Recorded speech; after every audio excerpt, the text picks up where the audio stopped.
सभी को जय जिनेन्द्र। परम पूज्य आचार्य भगवंत शिवकोटि महाराज द्वारा विरचित मृत्यु पर लिखा गया सबसे प्राचीन ग्रंथ जिसमें संलेखना का वर्णन है, ऐसा परम पूजनीय परम आराध्य श्री भगवती आराधना ग्रंथादिराज का स्वाध्याय भव्योदय चैनल के ऊपर निरंतर चल रहा है। निरंतर जैनागम की गतिविधि से जुड़ने, जैनागम के शास्त्रों का विवेचन एवं जैन धर्म के बारे में जानने के लिए भव्योदय चैनल को सब्सक्राइब करें, लाइक करें, शेयर करें।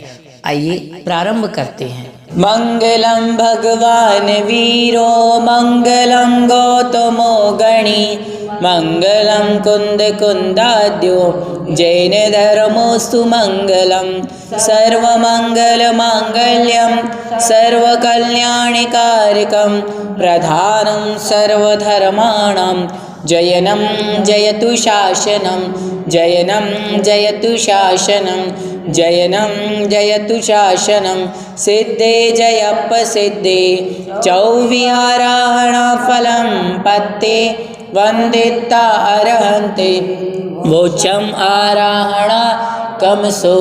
जय बोले देवादिदेव एक हजार श्री बड़े बाबा आदिनाथ भगवान की, परम पूज्य आचार्य शिवकोटि महाराज की, संत शिरोमणि आचार्य गुरुदेव विद्यासागर जी महाराज की, परम पूज्य मुनि पुंगव सुधासागर जी महाराज। कल गाथा नंबर 101 में चर्चा चल रही थी कि जो अपनी आत्मा का हित नहीं जानता तो वो मोही प्राणी मोहित होकर के कर्मों को ग्रहण करता है और कर्मों को ग्रहण करने से संसार में भटकता रहता है। तो संसार में भटकने का कारण मालूम हो गया कि क्यों भटक रहा है, क्योंकि हमें अपनी आत्मा का हित की ओर नहीं है, हम हैं संसार की ओर। संसार के प्राणियों से, संसार के लोगों से, संसार की वस्तुओं से मोह करते हैं और मोह उनमें करने से कर्मों का बंद करते हैं और कर्मों का बंद करते हैं तो घूमते रहते हैं, संसार में घूमते रहते हैं।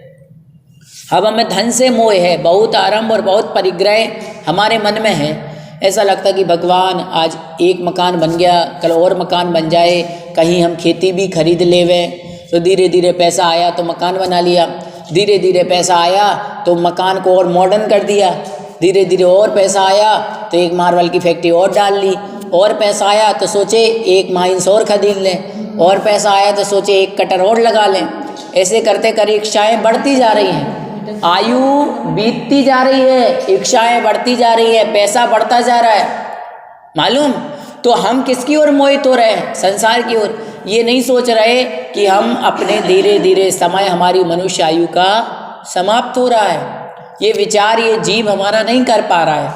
तो जितने जितने समय वो ये सोचता है मेरी बिल्डिंग बन जाए, मेरा घर बन जाए, मेरा मकान बन जाए, मेरी एक और माइंस खुल जाए, उतने उतने समय वो क्या कर रहा है? कर्मों का बंद कर रहा है। और जितने जितने कर्म बांध रहा है वो आगामी काल में उतना उतना क्या होगा? भटकता रहेगा। व्यक्ति सोचता है मैं और पैसे कमाऊं ताकि मेरे पुत्र पुत्रियां अच्छे से अच्छे कॉलेज में पढ़ें, विदेशों में पढ़ें, मुंबई दिल्ली आदि में पढ़ें, क्योंकि बाहर पढ़ाने के लिए तो धन चाहिए होता है ना। आज बिना धन के पढ़ाई कहाँ हो पाती है। वो समय थोड़ी है कि जब अपन स्कूल जाते थे 25-50-100 रुपये में पूरे साल भर पढ़ लेते थे। सरकारी स्कूलों में, सरकारी स्कूल में तो आज भी नहीं लगता उतना, लेकिन और जो बड़ी बड़ी पढ़ाई करनी होती है उनमें धन तो चाहिए ना। अब धन चाहिए तो धन को अर्जन भी करना पड़ेगा। तो क्यों कर रहे हैं हम वो धन का अर्जन? क्योंकि हमें किससे मोह है? अपने बच्चों से मोह है, उनको पढ़ाने का है कि नहीं? तो ये मोह ही हमारे लिए संसार में क्या करता रहता है? भटकाता रहता है। भटकाने का कारण आ गया समझ में। अब आचार्य भगवंत आगे कह रहे हैं आत्मा के हित ज्ञान का उपयोग दिखलाते हैं। जाणन्तस्सादहिदम् अहिदणीयत्तिया हिद पवेत्तिया होदिया तो से तमः आदहितम् आगमेदवम्। आत्मा के हित को जानने वाले के अहित से निवृत्ति और हित में प्रवृत्ति होती है। हिताहित के ज्ञान के पश्चात उसका हिताहित भी जानता ही है, इसलिए आत्मा के हित को आगम से सीखना चाहिए। याद रखना, जो आत्मा का हित जानने वाला होता है वो हित और अहित दोनों जानता है कि हित मेरा क्या करने में है और अहित मेरा क्या करने में है। उसको ये मालूम होता है मैं किसी की निंदा करूँगा तो मेरा ही अहित होगा, दूसरे का नहीं होगा, और मैं किसी की प्रशंसा करूँगा तो मेरा हित होगा। मैं शुद्ध भोजन करूँगा, मैं धर्म के साथ चलूँगा तो मेरे शुभ उपयोग होना है, मेरा हित होना है। और यदि मैं गलत आचरण से चलूँगा, खोटा आचरण करूँगा तो किसका अहित होना है? हमारा हित होना है। ऐसा वो जानता है।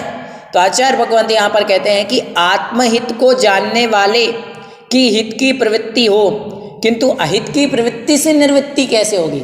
हित में प्रवृत्ति होगा ये तो मालूम है, लेकिन अहित से दूर कैसे होगा? तो कह रहे जो अहित को जानता है वह अहित से निवृत्त होता है। जिस दिन आपने जान लिया कि ये चीज़ मेरे लिए अहितकारी है तो आप उससे दूर होंगे कि नहीं होंगे? बिल्कुल होंगे।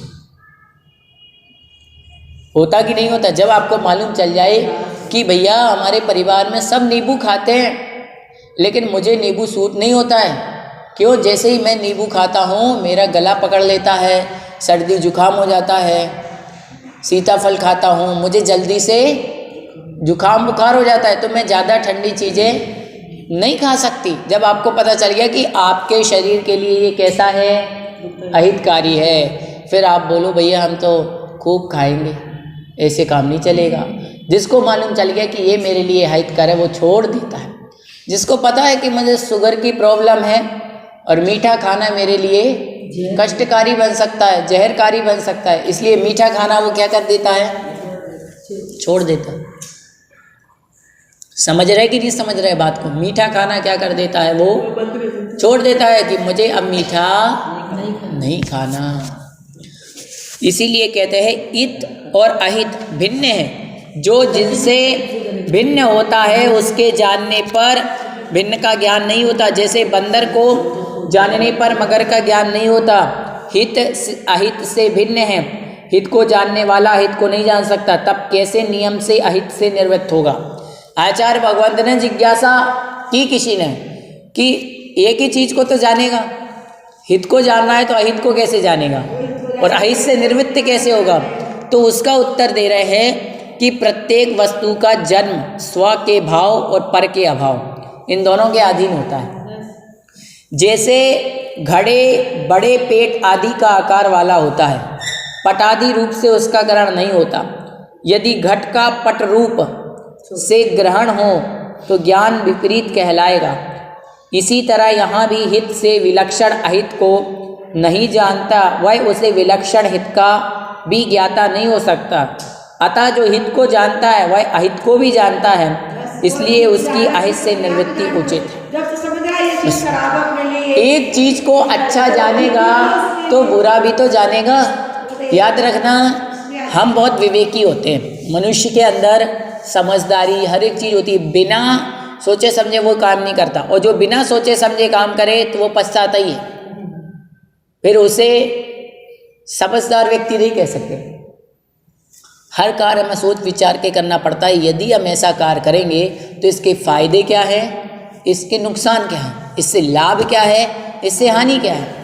आप भगवान के दर्शन, मंदिर, पूजा पाठ करने आते हो, 2 घंटे प्रतिदिन अपना समय देते हो। सुबह 1 घंटे मान लो, शाम को 1 घंटे मान लो। अब आपको भगवान के दरबार में आकर के कुछ मिलता होगा, तभी तो आप यहाँ आकर के प्रतिदिन 2 घंटे देते हैं। बताओ, महीने के 60 घंटे बताओ, मंदिर में आकर के कुछ ना कुछ प्राप्त होता है तभी तो। लेकिन दूसरा व्यक्ति सोचता है कि देखो तो ये कैसी माताएं हैं, सुबह मंदिर में 2 घंटे फालतू टाइम वेस्ट करती हैं, शाम को फालतू टाइम वेस्ट करती हैं, और बस वहाँ जाके कथा सुनती है, प्रवचन सुनती है। इससे क्या होता? क्या कथा से पेट भर जाएगा? क्या बातें करने से पेट भर जाएगा? क्या माला फेरने से पेट भर जाएगा? पेट भरने के लिए काम करना पड़ता है। इनको कौन समझावे? ये तो बस बैठ गई और वहाँ पंचायत करने लगी। याद रखो, इतना कहते ही उस व्यक्ति ने ऐसे कर्मों को बांध लिया, ऐसे कर्मों को बांध लिया कि भव भव तक नहीं छूट पाएगा। याद रखें, यदि क्यों वो जानता ही नहीं है हित क्या है अहित क्या है।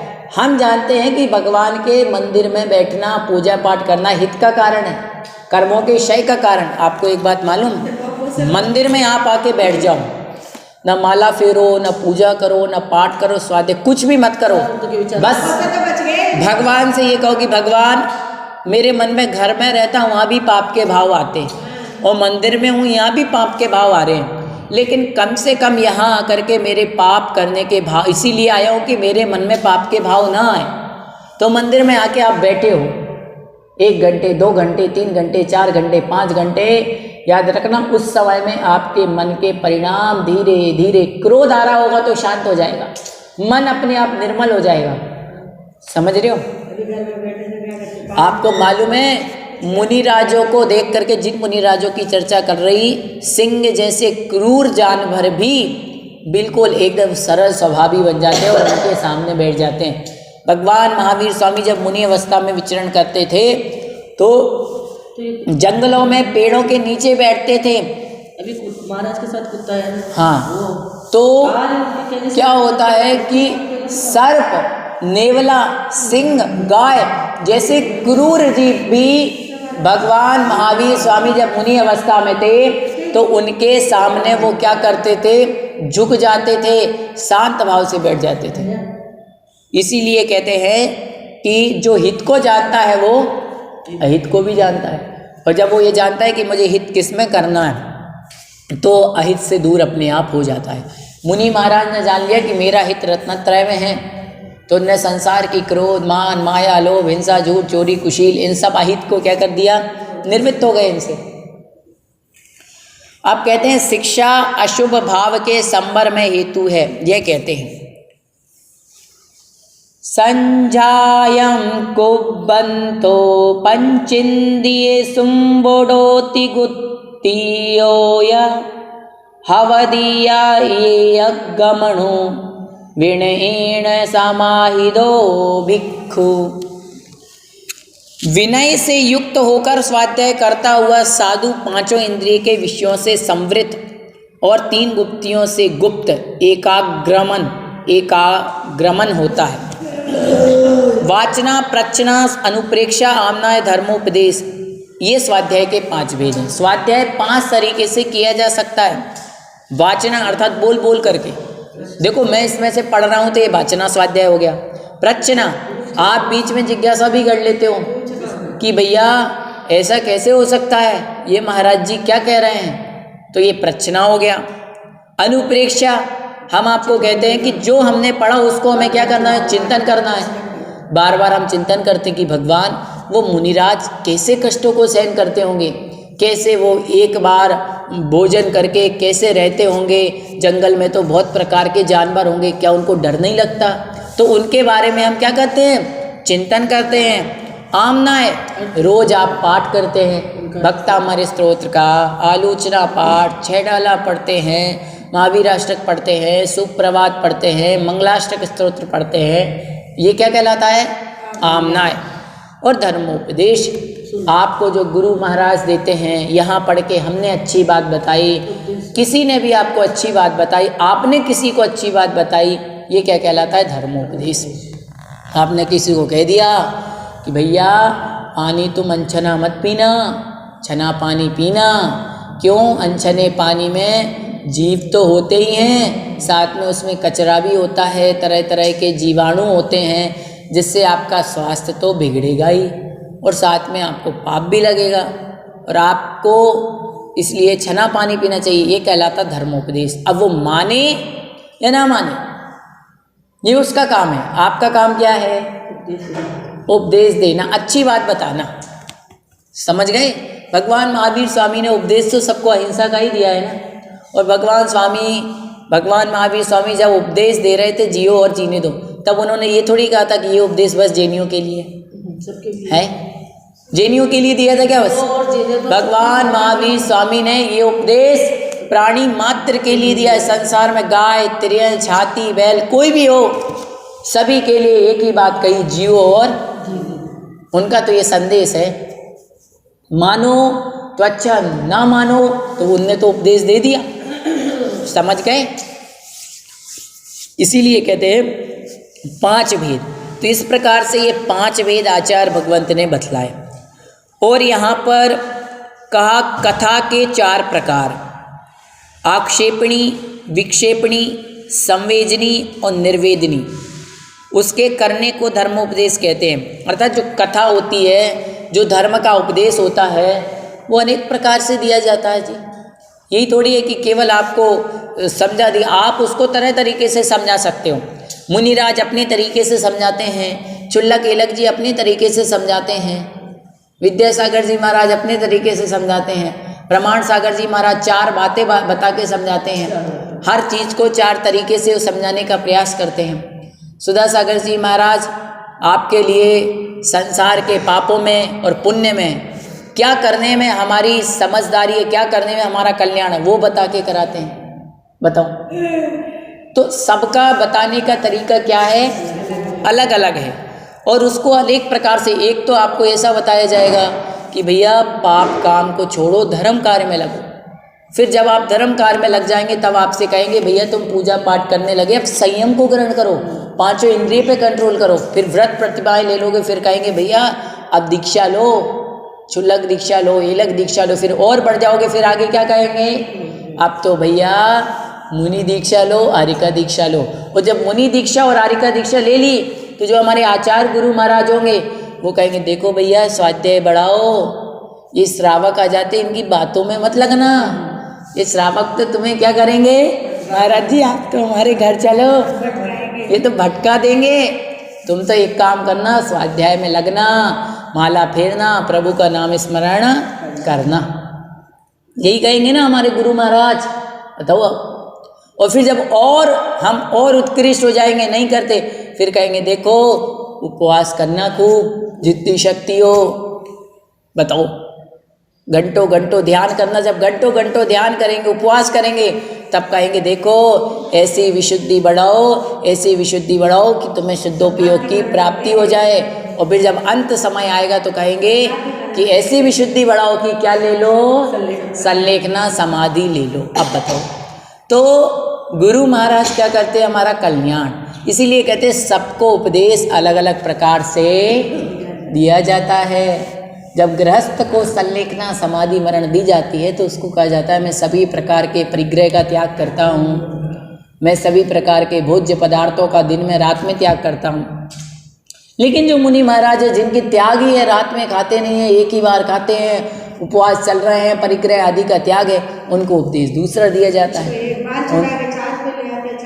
बस इसीलिए कहते हैं कि सभी के लिए उपदेश कैसा होता है, अलग अलग प्रकार का। अब कहते हैं उस स्वाध्याय को करने वाला पंचेंद्रिय से संवृत होता है।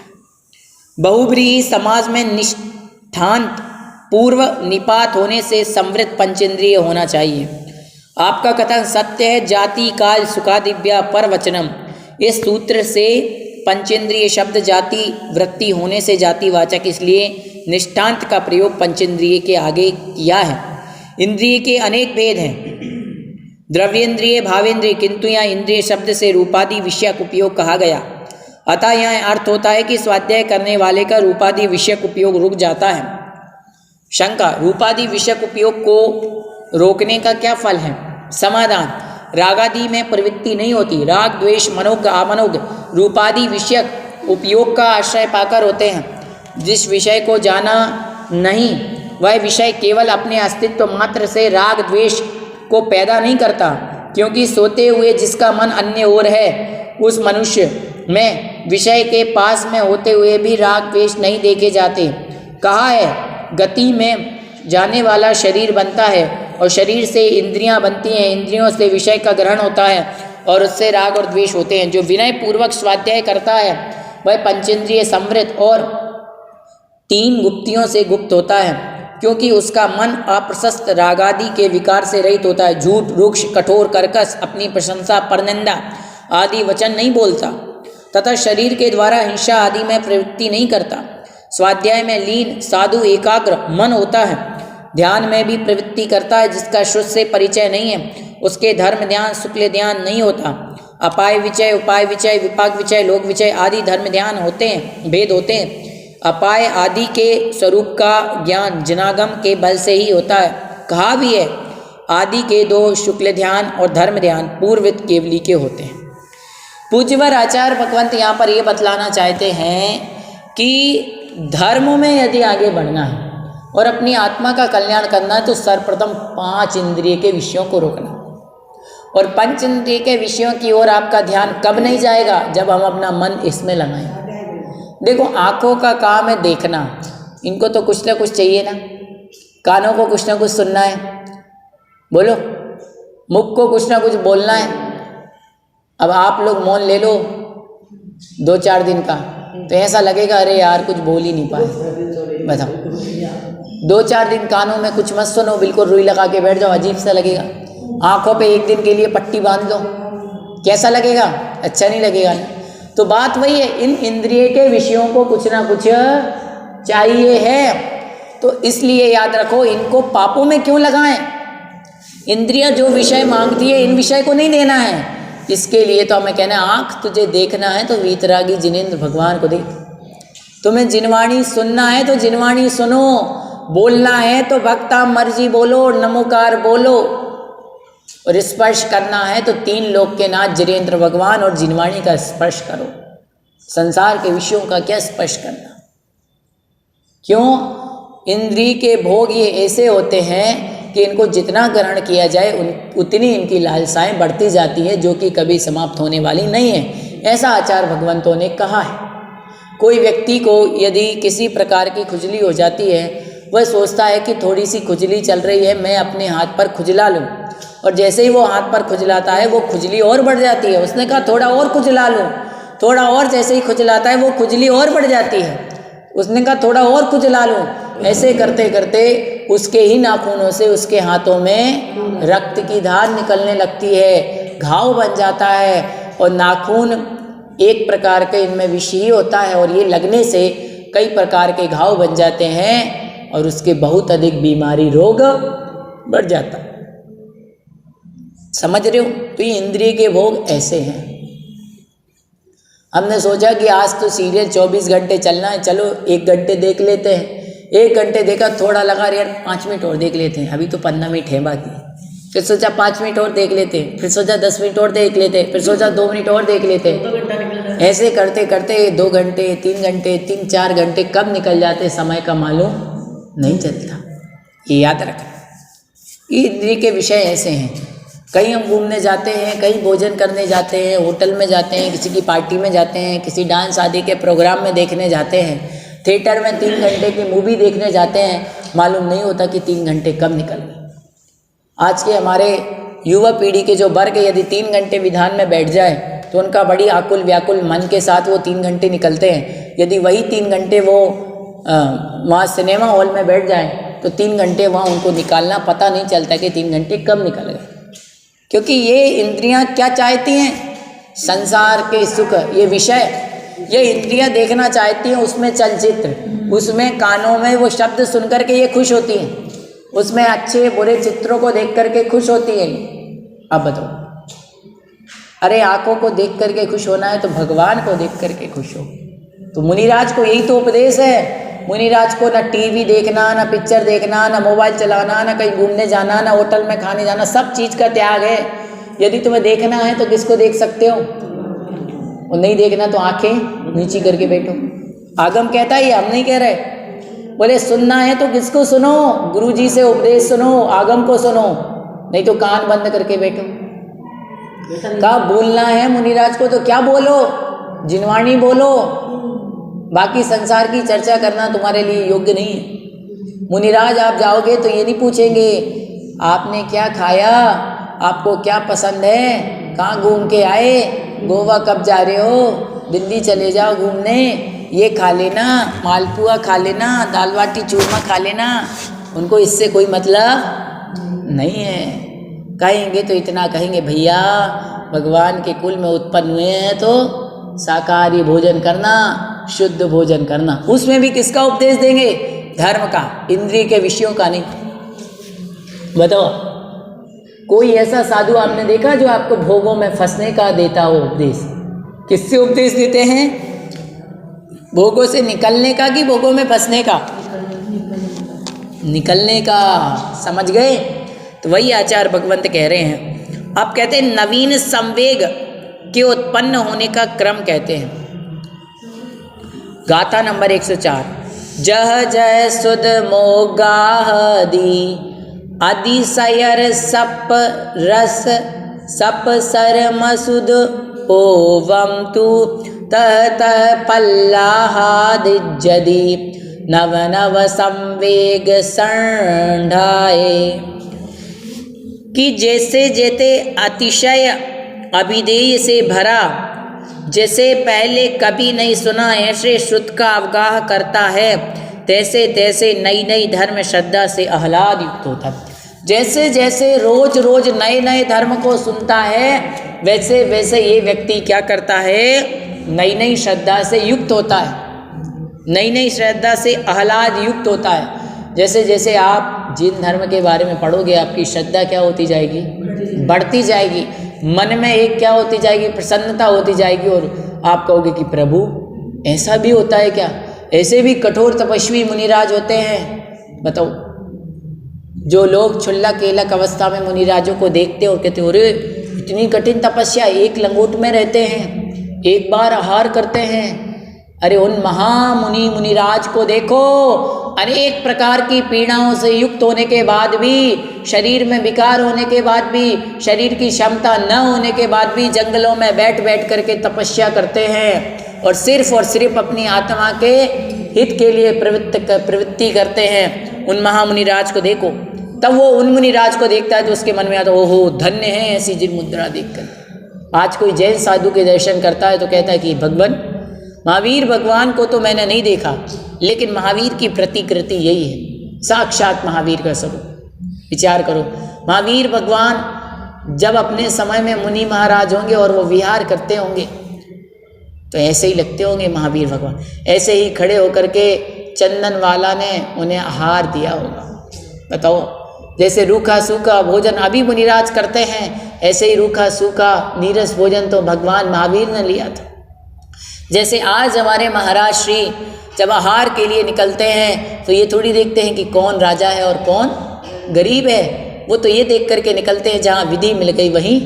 और ये भी नहीं देखते भाई साहब ये तो राजा है तो इसके यहाँ बढ़िया अच्छी पकवान बने होंगे, और ये गरीब है तो इसके तो रूखी सूखी दाल रोटी।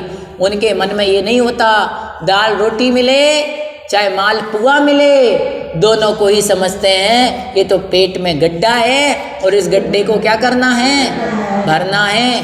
बताओ, अब ऐसा कभी आप आहार करते हुए देखेंगे महाराज को तो देखो नीरस भोजन, रूखा भोजन, बिना शक्कर का, बिना मीठे का, बिना उसमें कोई स्वाद नहीं, फिर भी उसको ग्रहण करेंगे तो ऐसा आनंद के भाव के साथ। इसीलिए कहते हैं जो महामना मुनिराज होते हैं उनके दर्शन करने से, उनकी अनुनय विनय करने से हमारे बहुत सारे कर्म क्या हो जाते हैं? क्षय हो जाते हैं।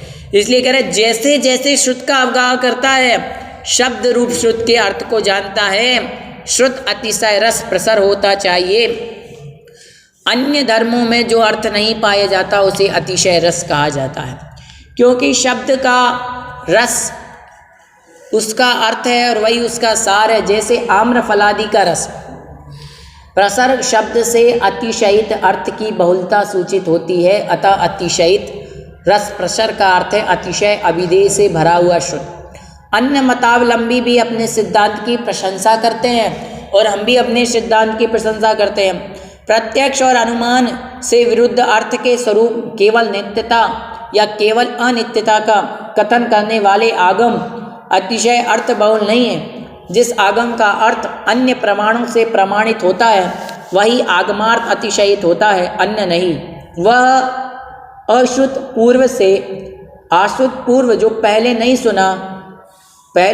सुना होना चाहिए। शंका, भव्य और अभव्य जीवों के कानों में श्रुत सुनने में आता ही है, तब आप अश्रुत पूर्व कैसे कहते हैं? यदि श्रुत के अर्थ का ज्ञान न होने से शब्द मात्र श्रुत को अश्रुत कहते हैं तो यह भी ठीक नहीं है, क्योंकि अर्थ के उपयोग भी अनेक बार ज्ञान हो जाता है। समाधान, अभिप्राय यह है कि श्रद्धान पूर्वक ज्ञान न होने से श्रुत भी अश्रुत होता है। तो जैसे श्रुत की अवगाहना करता है वैसे वैसे नई नई धर्म श्रद्धा से युक्त होता है।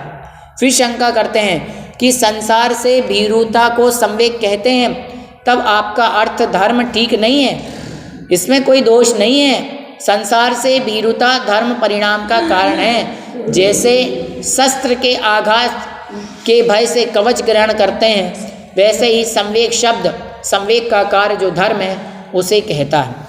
आचार्य भगवंत कहते हैं संवेग का अर्थ होता है डरना। अब किससे डरना? पापों से डरना। पापों से क्यों डरना? ताकि हमें ये मालूम चले कि भगवान यदि मैं हिंसा करूँगा तो हिंसा करने वाला, बहुत आरंभ बहुत परिग्रह करने वाला तो नरक में जाता है, और हे भगवान मैं नरक में जाकर के अनेक प्रकार के दुखों को नहीं सहन करना चाहता। नरक में मैं जाऊंगा, दुख को सहन करूंगा, और दुख को जैसे सहन करूंगा तो मैं भी वहाँ मारूंगा, पीटूंगा, लड़ाई करूंगा, तो मेरे और कर्मों का क्या होगा? बंद होगा। इसलिए भगवान कहीं मैं ऐसा काम न कर लूँ जिससे मुझे नरक में जाना पड़े, कहीं मैं पर निंदा करके नीच गोत्र में न चला जाऊं। हे भगवान मैं किसी के ज्ञान में उसके लिए डिस्टर्ब करके, किसी के ज्ञान में मैं विघ्न डाल करके, जिनवाणी की अवमानना करके, जिनवाणी को मैंने नीचे छोड़ दिया, कहीं इसकी अवमानना से मेरे लिए ज्ञानावरण कर्म का बंध न हो जाए। हे भगवान किसी को दुख दूं तो मुझे दुख ना मिल जाए, ये भय, ये कहलाता है भय। मिलेगा, दुख देंगे तो दुख मिलेगा। पाप से भय, समझ गए आप? और हम थोड़े से प्रमाद के कारण माला करी, माला वहीं छोड़ दी, जिनवाणी पड़ी, जिनवाणी वहीं छोड़ दी, या जिनवाणी में हमने चावल आदि उसमें हमारी गलती से रह गए। एक बात याद रखना, हमेशा याद रखना, हमने तो प्रमाद के कारण से रख दिए, और कदाचित कोई पुण्यशाली जीव उठा करके उसको यथास्थान रख भी देगा, किंतु यदि आपके कारण से वो किसी के पैर में आ गई, किसी के गंदे हाथों में आ गई, तो याद रखना उसके पाप का भागी हमारे लिए होना पड़ेगा। समझ गए?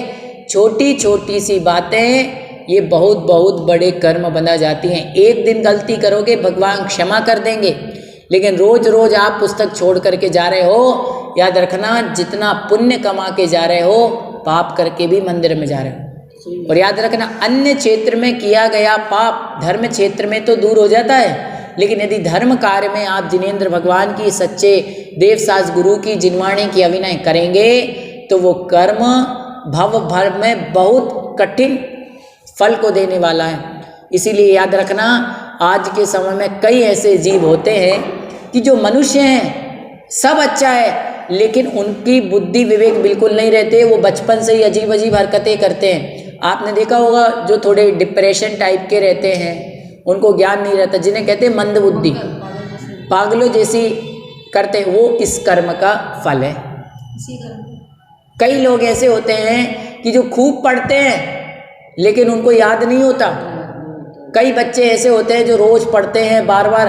आप ही के 2 बच्चे हैं, एक तो इतना होशियार है कि उसी क्लास में फर्स्ट आता है, और दूसरा उसी क्लास में फर्स्ट आता है पीछे से। क्यों? क्योंकि एक ने तो अच्छे कर्म किए थे, तो ज्ञानावरण कर्म, इसीलिए कहते हैं ज्ञानावरण कर्म यदि इसका आवरण हटाना है तो जिनवाणी की विनय करो। दर्शनावरण कर्म का हटाना है तो दर्शन के लिए प्रेरित करो, दर्शन में बाधा मत डालो। यदि जीवन में सुख चाहिए तो सुख दो, दुख चाहिए तो दुख दो। यदि मोहिनीय कर्म से बचना है तो कषायों की मंदता रखो, जिनेंद्र भगवान की सेवा करो। आयु कर्म में यदि आपके लिए इस आयु कर्म से बचना है तो नित्य नित्य क्या करो? आरंभ परिग्रह की भावना कम रखो, छल कपट कम करो, केवल भगवान को भजो।